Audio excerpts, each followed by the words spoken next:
Hi hello welcome to grow. ఇవాళ మనము ఒక యునీక్ సెక్టర్ గురించి మాట్లాడుకోబోతున్నాము. ఆ సెక్టర్లో ఒక యునీక్ కంపెనీ గురించి మాట్లాడుకోబోతున్నాము. మనం మాట్లాడుకోబోయేది హౌసింగ్ ఫైనాన్స్ సెగ్మెంట్ గురించి అండ్ అందులో ఆవాస్ ఫైనాన్సర్స్ గురించి. బేసికల్లీ ఈ హౌసింగ్ ఫైనాన్స్ సెగ్మెంట్ ఏదైతే ఉందో అది మన ఇండియన్ ఫైనాన్షియల్ ల్యాండ్స్కేప్లోనే ఒక చాలా ఇంపార్టెంట్ రోల్ అనేది ప్లే చేస్తుంది. ఎందుకంటారా, ఈ హౌసింగ్ ఫైనాన్స్ సెగ్మెంట్ కేవలం హౌసింగ్ లోన్స్ ఇస్తుంది.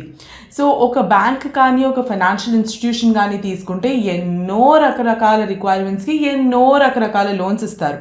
కానీ హౌసింగ్ ఫైనాన్స్ సెగ్మెంట్ అలా కాదు, కేవలం హౌసింగ్ లోన్స్ మాత్రమే అందిస్తారు జనాల రిక్వైర్మెంట్స్ని బట్టి. సో వాళ్ళు జస్ట్ ఒక సెగ్మెంట్లోనే లోన్స్ ఇస్తున్నారు కాబట్టి వాళ్ళకి ఇందులో చాలా స్పెషలైజేషన్ ఉంటుంది. అండ్ వాళ్ళ కస్టమర్స్ అవసరాలని బట్టి, వాళ్ళ కస్టమర్స్ ఎంత పే చేయగలరు, వాళ్ళకి ఎంత కావాలి, దాన్ని బట్టి వాళ్ళు customized tailor made home loans అన్నది ఈ సెగ్మెంట్ వాళ్ళ కస్టమర్స్కి అందిస్తుంది. ఇలాంటి సెగ్మెంట్లో మనం మాట్లాడుకోబోయే ఆవాస్ ఫైనాన్సర్స్ కంపెనీ ఇవాల్టిది 2011లో స్థాపించబడింది. అండ్ ఈ కంపెనీ 2011లో స్థాపించబడి ఇవాల్టి దాకా ఎన్నో మైల్ స్టోన్స్ అచీవ్ చేసి ఎన్నో విజయాలు సాధించింది. సో ఈ వీడియో స్టార్ట్ చేసేద్దాం. ఈ వీడియోని మీరు పూర్తిగా చూసినట్లయితే ఈ వీడియోలో మనం అసలు హౌసింగ్ ఫైనాన్స్ సెగ్మెంట్ ఏంటి, ఎలా ఆపరేట్ చేస్తుంది, అండ్ అందులో ఆవాస్ ఫైనాన్సర్స్ తనకి తాను ఒక యూనిక్ పొజిషన్ని ఎలా ఏర్పరచుకుంది అన్నది డిస్కస్ చేద్దాం. అండ్ దీనికోసం ఆవాస్ ఫైనాన్సర్స్ ఎటువంటి స్ట్రాటజీస్ ఇంప్లిమెంట్ చేసిందో కూడా మనం డీటెయిల్గా డిస్కస్ చేద్దాం. ఎవరైనా సరే హౌసింగ్ ఫైనాన్స్ సెగ్మెంట్ గురించి డీటెయిల్డ్ అండర్స్టాండింగ్ కావాలి, ఇండియన్ ఫైనాన్షియల్ ల్యాండ్స్కేప్లో ఈ సెగ్మెంట్ ఎలా వర్క్ చేస్తుంది తెలుసుకోవాలి అనుకుంటే ఖచ్చితంగా ఈ వీడియో చివరి దాకా చూడండి. అండ్ మాకు మీ ఎంకరేజ్మెంట్ ఎంతో అవసరం, ఎంతెంతో అవసరం. సో గ్రో యూట్యూబ్కి సబ్స్క్రైబ్ చేసుకోండి.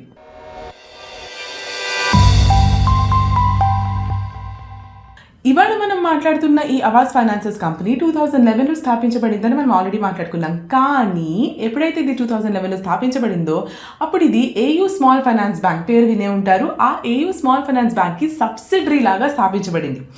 అండ్ ఈ హౌసింగ్ ఫైనాన్స్ కంపెనీస్ మనం ఇందాక మాట్లాడుకుంటున్నట్టు మీరు ఇల్లు కొనుక్కోవాలనుకున్నా, కట్టుకోవాలనుకున్నా, రెనోవేట్ చేసుకోవాలనుకున్నా కూడా మీకు లోన్స్ ఇస్తాయి. యాజ్ ఆన్ డేట్ ఇండియాలో ఈ అఫోర్డబుల్ హౌసింగ్ ఫైనాన్స్ సెగ్మెంట్ ఏదైతే ఉందో అది చాలా అండర్ పెనిట్రేట్ అవ్వబడింది. అంటే మార్కెట్ చాలా పెద్దది. ఈ అఫోర్డబుల్ హౌసింగ్ సెగ్మెంట్లో కావాల్సిన సర్వీసెస్ ఎన్నో లక్షల కోట్ల విలువైనవైతే చాలా కొద్ది కంపెనీస్ మాత్రమే స్థాపించబడ్డాయి. ఈ కొద్ది కంపెనీస్ అతి తక్కువ కస్టమర్స్కి సర్వీసెస్ ప్రొవైడ్ చేస్తున్నాయి. ఫర్ దట్ మ్యాటర్ ఈ ఆవాస్ ఫైనాన్సర్స్ ఏ సెగ్మెంట్లో అయితే ఆపరేట్ చేస్తుందో ఆ సెగ్మెంట్లో పెనిట్రేషన్ జస్ట్ 5% మాత్రమే ఉంది.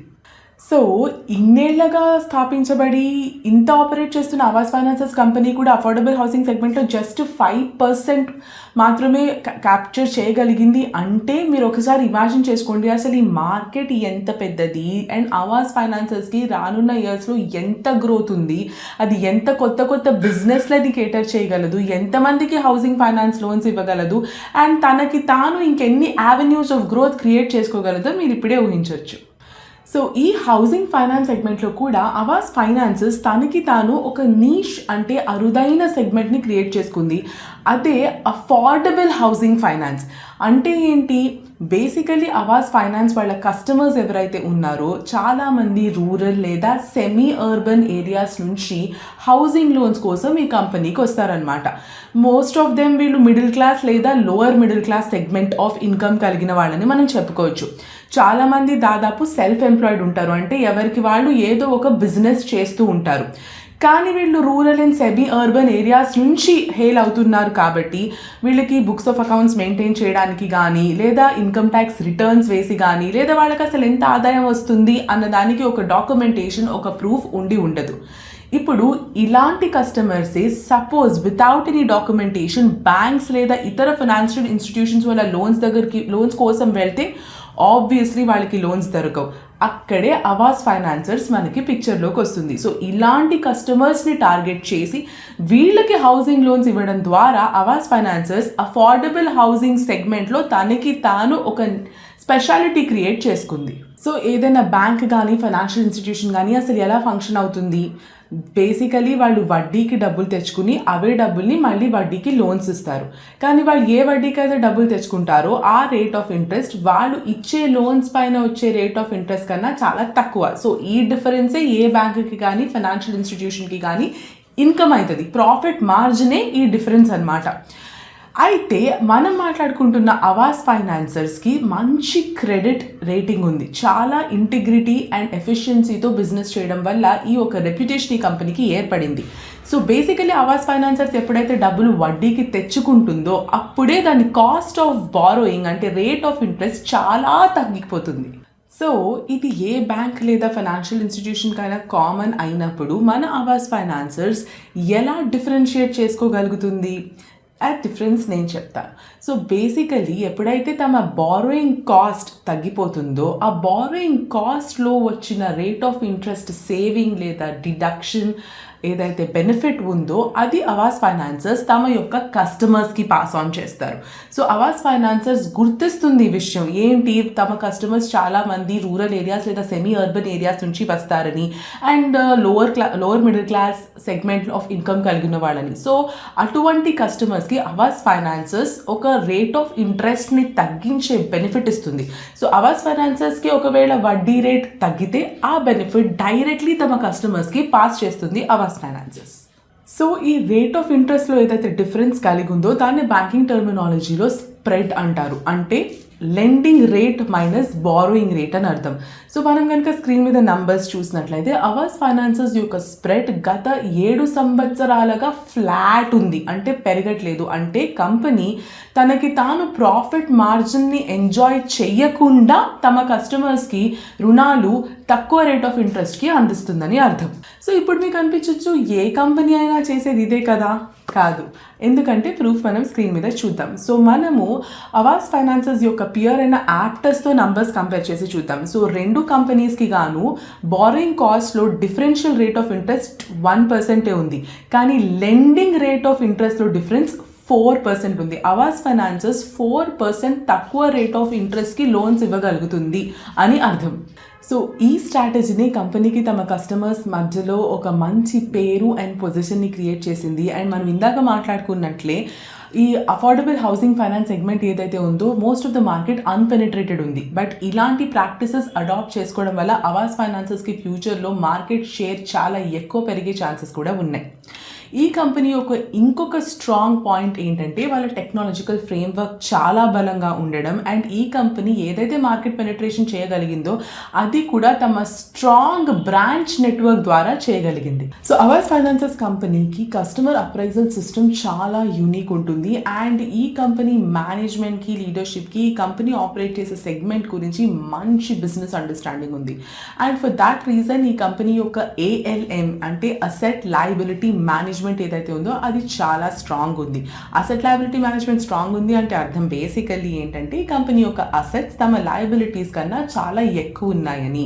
ఎప్పుడైతే ఒక కంపెనీ అసెట్స్ లయబిలిటీస్ కన్నా ఎక్కువ ఉంటాయో అప్పుడు ఆ కంపెనీ బ్యాలెన్స్ షీట్ కూడా చాలా స్థిరంగా చాలా స్ట్రాంగ్గా ఉన్నట్టు అర్థం. ALM ఏదైనా కంపెనీకి స్ట్రాంగ్గా ఉంది అంటే దాని ఇంకొక అర్థం కంపెనీ తన దగ్గర ఉన్న అసెట్స్ అండ్ క్యాష్ ఫ్లోస్ని బాగా మేనేజ్ చేసి తమ లయబిలిటీస్ని టైంకి ఫుల్ఫిల్ చేయగలుగుతుంది అని అర్థం. ఎప్పుడైతే ఒక కంపెనీ తమ అసెట్స్ అండ్ లయబిలిటీస్ని బాగా మేనేజ్ చేస్తుందో అప్పుడు ఆ కంపెనీ తను ఫేస్ చేసే రిస్క్స్ని కూడా బాగా ట్యాకిల్ చేయగలదు అని ఒక indication. So Q1 of FY23 తర్వాత జరిగిన కాల్లో ఈ కంపెనీని ఒక ఇంట్రెస్టింగ్ క్వశ్చన్ అడగడం జరిగింది. బేసికలీ ఈ కంపెనీ ఏమైనా ఇతర ఇన్కమ్ జనరేటింగ్ సోర్సెస్ పై ఫోకస్ చేస్తుందా అని. అప్పుడు ఈ కంపెనీ యొక్క MD అయిన మిస్టర్ సునీల్ అగర్వాల్ క్లియర్గా చెప్పేశారు దట్ ఈ కంపెనీ కేవలం లెండింగ్ బిజినెస్ పై ఫోకస్ పెడుతుంది అని, ఇతర రెవెన్యూ జనరేటింగ్ సోర్సెస్ పై ఈ కంపెనీకి ఎటువంటి ఇంట్రెస్ట్ లేదు అని. రానున్న 10 to 15 years లోపు ఈ కంపెనీ ఆల్మోస్ట్ 20 to 25% గ్రోత్ ఈజీగా సాధిస్తుందని ఈ కంపెనీ చాలా కాన్ఫిడెంట్గా అనౌన్స్ చేసింది. ప్రతి కాయిన్కి 2 sides ఉన్నట్టు ఈ కంపెనీకి స్ట్రెంగ్స్ మనం మాట్లాడేసుకున్నాం, కానీ కొన్ని వీక్నెసెస్ కూడా ఉన్నాయి. ఈ వీక్నెసెస్ మనం పరిశీలించడం చాలా ఇంపార్టెంట్. ఎందుకు అంటే ఇన్వెస్టర్స్ ఇటువంటి వీక్నెసెస్ని దృష్టిలో పెట్టుకుని యాక్షన్స్ తీసుకోవాలి. ఒక వడ్డీ వ్యాపారం నడిపిస్తున్న ఏ బిజినెస్కైనా అతి ముఖ్యమైన ఇంపార్టెంట్ రిక్వైర్మెంట్ ఏంటి? వాళ్ళు ఇచ్చిన అప్పులు వడ్డీతో సహా తిరిగి రావాలి, అది కూడా టైంకి రావాలి. ఇప్పుడు మనం మాట్లాడుకుంటున్న ఆవాస్ ఫైనాన్సర్స్కి కూడా ఇదే ప్రాబ్లం ఏర్పడింది. Basically any financial institution loans ఇచ్చి అవి రీపే చేస్తున్నారా లేదా, చేయకపోతే అవి ఎంతమంది అలా ఉండిపోయారు అన్న కాన్సెప్ట్ని స్టేజ్ 3 అనే ఒక మెట్రిక్ వాడి మెజర్ చేస్తారు. ఇలాంటి లోన్స్ రీపే చేయని లోన్ అకౌంట్స్ని మనం నార్మల్ బ్యాంకింగ్ టర్మినాలజీలో నాన్ పర్ఫార్మింగ్ అసెట్స్ అంటాం. సో గత 4 క్వార్టర్స్గా ఆవాస్ ఫైనాన్సర్స్ యొక్క స్టేజ్ 3 నంబర్స్ చూస్తే అది వరుసగా పెరుగుతానే ఉంది. సో ఫ్యూచర్లో కూడా ఈ కంపెనీ ఎలా ఉండబోతుంది, దాని గ్రోత్కి ఎటువంటి ఆబ్స్టికల్స్ ఏర్పడతాయి అన్న యాంగిల్లో ఈ కంపెనీని ఎగ్జామిన్ చేయాలనుకుంటే ఖచ్చితంగా ఈ స్టేజ్ 3 మెట్రిక్ అనేది ఒక ఇంపార్టెంట్ ఫ్యాక్టర్. తన ఓన్ బిజినెస్లో ఏర్పడే స్టేజ్ 3 మెట్రిక్ ఇష్యూస్ కాకుండా ఆవాస్ ఫైనాన్సెస్కి అఫోర్డబుల్ హౌసింగ్ స్కీమ్లోనే ఇతర కాంపిటీటర్స్ కూడా ఏర్పడ్డారు. సచ్ యాజ్ మనం ఇందాక మాట్లాడుకున్న యాప్టస్, క్యాన్ఫిన్, హోమ్స్ ఫస్ట్ ఇలాంటి కంపెనీస్ నుంచి కూడా ఆవాస్ ఫైనాన్సెస్ గట్టి కాంపిటీషన్ ఎదుర్కొంటుంది. ఫైనలీ ఇప్పుడు ఈ కంపెనీ వాల్యుయేషన్ గురించి మాట్లాడేసుకుందాం.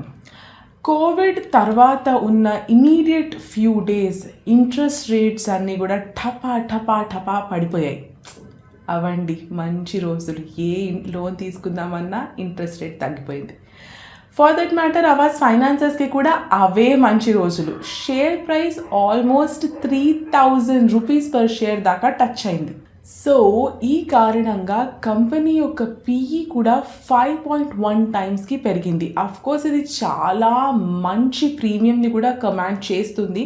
కానీ ఏవైనా అన్ఫోర్సిన్ సిచ్యువేషన్స్ వచ్చినాయి, ఫర్ ఎగ్జాంపుల్ డిమానిటైజేషన్ లేదా ఇంకొక పాండమిక్, అలాంటప్పుడు ఎప్పుడైతే కంపెనీ యొక్క గ్రోత్ క్వశ్చన్ చేయడం స్టార్ట్ చేస్తామో అట్లాంటి సిచ్యువేషన్లో మొత్తం ఇంపాక్ట్ నెగటివ్గా కంపెనీ స్టాక్ మీదే పడుతుంది. సో మీరేమనుకుంటున్నారు? ఆవాస్ ఫైనాన్సెస్ చేసే ఈ యొక్క అఫోర్డబుల్ హౌసింగ్ ఫైనాన్స్ సెగ్మెంట్లో ఈ కంపెనీ ఎదుర్కొనే ఇంకా స్ట్రెంగ్స్ అండ్ వీక్నెసెస్ ఏముంటాయి ఆలోచించండి. మీకు ఏమైనా కొత్తవి తడితే కింద కామెంట్ సెక్షన్లో చెప్పండి.